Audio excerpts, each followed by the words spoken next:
नमस्कार, दिव्य हिमाचल टीवी देख रहे हैं आप। मैं हूं आपके साथ निखिल अवस्थी। आइए नजर डालते हैं प्रदेश भर की बड़ी खबरों पर आज के न्यूज बुलेटिन में। This news bulletin is brought you by Goyal motors Solan. विधायक विशाल नेहरिया की मुश्किलें बढ़ी, महिला आयोग ने एसपी से मांगी एक्शन रिपोर्ट।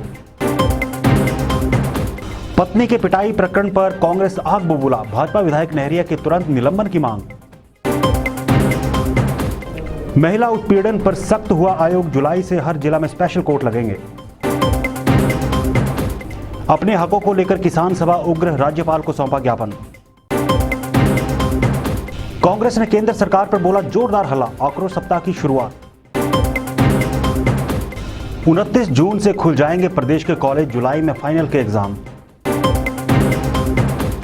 हिमाचल बना नशे के सौदागरों की जन्नत, साल भर में 3000 गिरफ्तारियां।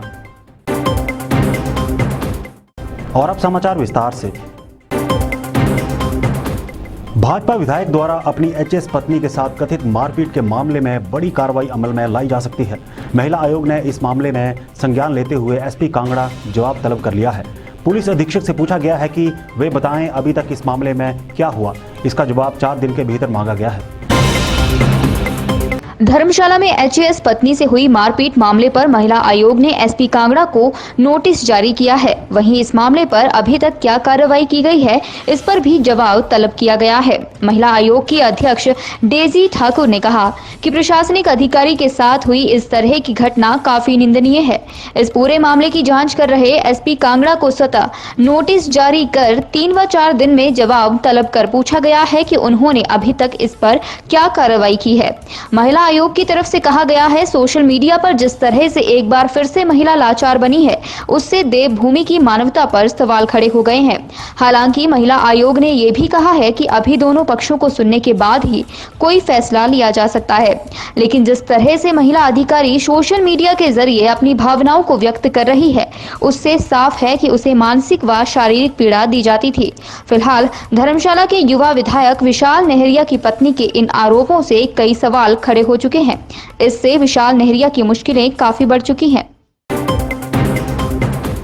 बेटी बचाओ बेटी पढ़ाओ का नारा अब पूरी तरह से बेमानी साबित होने लगा है। भाजपा विधायक की पत्नी की एक पोस्ट ने पूरे प्रदेश में खलबली मचा दी है। विधायक की पत्नी और एचएस अधिकारी इस वीडियो में रोकर अपनी व्यथा सुना रही है। जैसे ही इस वीडियो पोस्ट को सोशल मीडिया पर डाला गया, वैसे ही पूरे प्रदेश में लोग विधायक और उनकी पार्टी पर सियासी हमला करने लगे हैं। अब प्रदेश महिला कांग्रेस ने भी इस मामले में कड़ी कार्रवाई की मांग की है। प्रदेश महिला कांग्रेस ने भाजपा विधायक द्वारा पत्नी से किए दुर्व्यवहार, शारीरिक और मानसिक उत्पीड़न की कड़ी निंदा की है। प्रदेश महिला कांग्रेस ने विधायक विशाल नेहरिया को तुरंत गिरफ्तार करने की मांग करते हुए उनकी पत्नी ओशिन शर्मा को पुलिस सुरक्षा देने की मांग सरकार से की है। महिला कांग्रेस का कहना है कि जनता के चुने हुए प्रतिनिधि द्वारा ऐसा कृत्य किए जाना बहुत ही दुखदायी है और उन्हें कड़ी कानूनी सजा दी जानी चाहिए।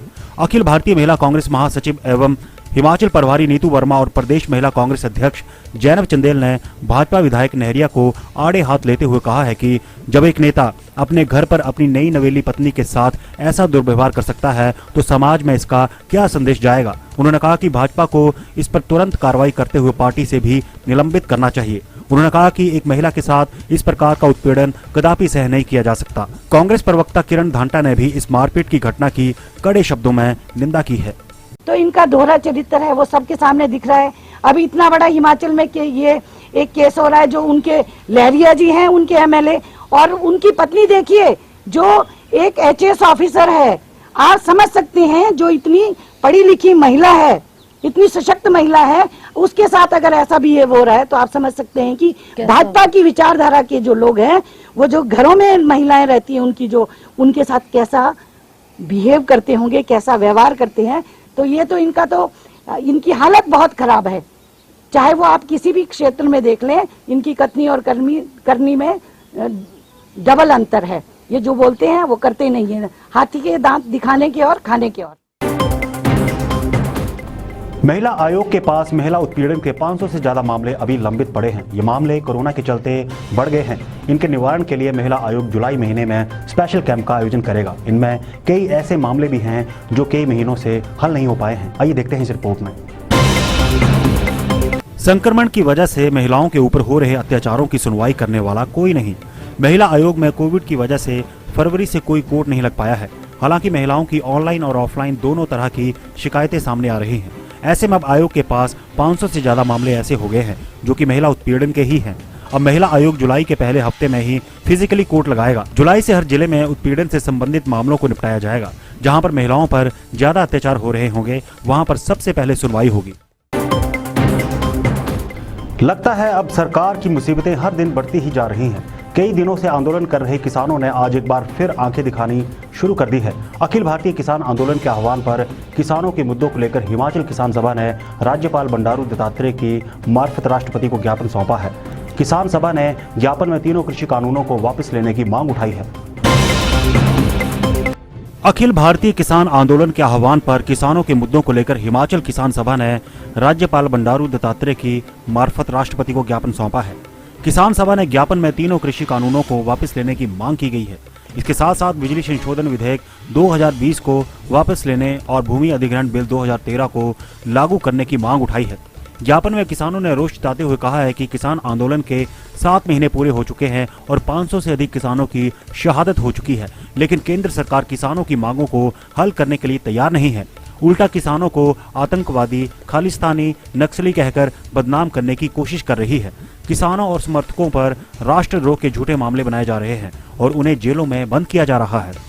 बिल्कुल एक टूक मांग है कि भाई ये जो 3 कृषि कानून जो काले कानून बनाए गए हैं जिसमें किसानों के लिए कोई भी बेनिफिट नहीं, फायदा नहीं है, ये सारा मल्टीनेशनल कंपनियों के कब्जे में देने की है, ज़मीन कब्जे में देने की है, सारी व्यवस्था कब्जे में देने की है। इसलिए इसका जो है किसान विरोध कर रहे हैं और इस सिलसिले में जो है आज यहाँ ये कार्यक्रम जो है किया जा रहा है।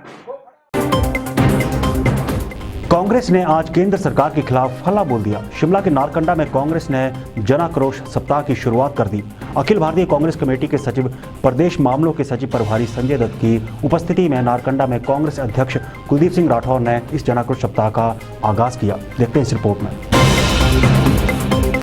कांग्रेस ने भाजपा की किसान बागवान के साथ साथ जनविरोधी नीतियों व कार्यक्रमों के विरोध में पहले चरण में जनाक्रोश सप्ताह का नारकंडा से शनिवार को शुभारंभ कर दिया है।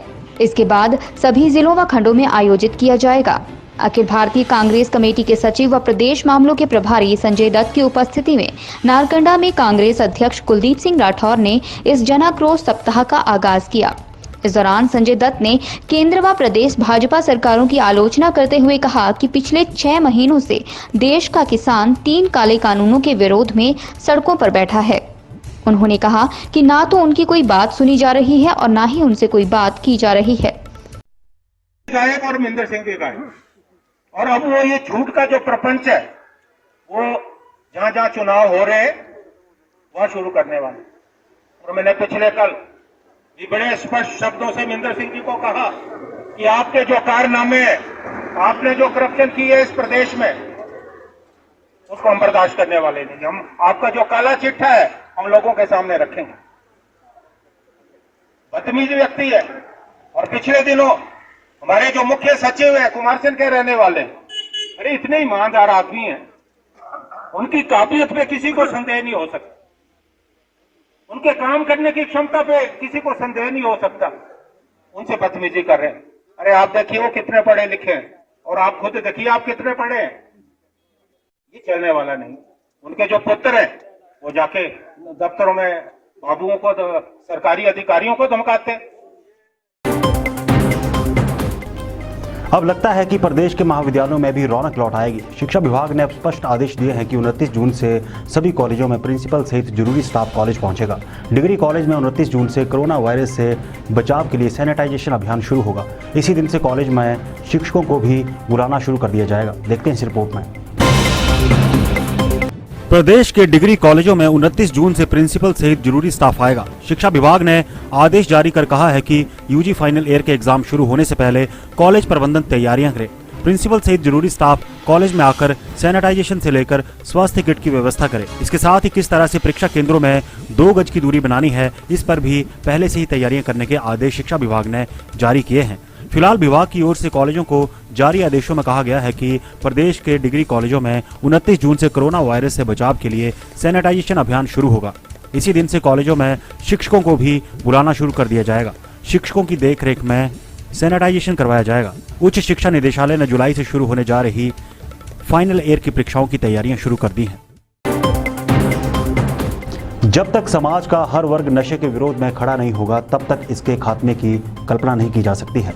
बेशक पुलिस प्रशासन नशे के सौदागरों पर नजर रखता है, फिर भी उसके प्रयास बिना जन भागीदारी पूरे नहीं हो सकते। एक साल के भीतर करीब 12 करोड़ रुपए की संपत्ति जब्त करने के बावजूद नशे के सौदागरों के हौसले इतने बुलंद हैं कि साल के भीतर 3000 आरोपियों को सलाखों के पीछे धकेला जा चुका है। हिमाचल में नशे के कारोबारी बेखौफ सक्रिय हैं। पुलिस भी लगातार इन पर लगाम लगा रही है। एक साल के भीतर पुलिस ने 19 मामलों में नशा तस्करों की 11.37 करोड़ की संपत्ति भी कुर्क की है, जबकि 3000 के करीब व्यक्तियों को भी गिरफ्तार किया गया है। नशीली दवाइयों की खेप के साथ अन्य नशीला सामान बरामद भी किया गया है। हिमाचल पुलिस से मिले आंकड़ों पर नजर दौड़ाई जाए तो 1 जनवरी 2020 से 30 अप्रैल 2021 के दौरान 2909 व्यक्तियों को गिरफ्तार किया गया है।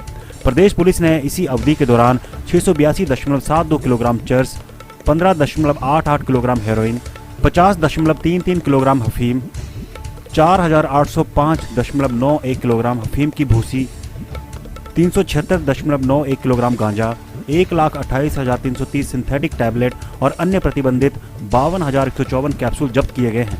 प्रतिबंधित पदार्थों की आपूर्ति कम करने के लिए एकीकृत खुफिया अभियान के अंतर्गत 7,917 बीघा भूमि पर 12,52,455 भांग के पौधों की अवैध खेती और 52 बीघे में 2,66,353 पोस्त के पौधों को बड़े पैमाने पर नष्ट किया गया है। और अब चलते चलते लाहौल स्पीति में रोका जाए पावर परियोजनाओं का निर्माण। तांदी बांध संघर्ष समिति ने केंद्रीय मंत्री को सौंपा ज्ञापन। प्रदेश के जनजातीय जिला लाहौल स्पीति में 18 से 44 आयु वर्ग का 100% टीकाकरण। राज्यपाल की सलाह, अनुशासन और ईमानदारी को कायम रखे हिमाचल प्रदेश पुलिस। और मंडी के कॉलेज एंड हॉस्पिटल नेरचौक में सोमवार से खुल जाएगी ओपीडी। तो चलिए आज के लिए बस इतना ही। देखते रहिए दिव्य हिमाचल टीवी।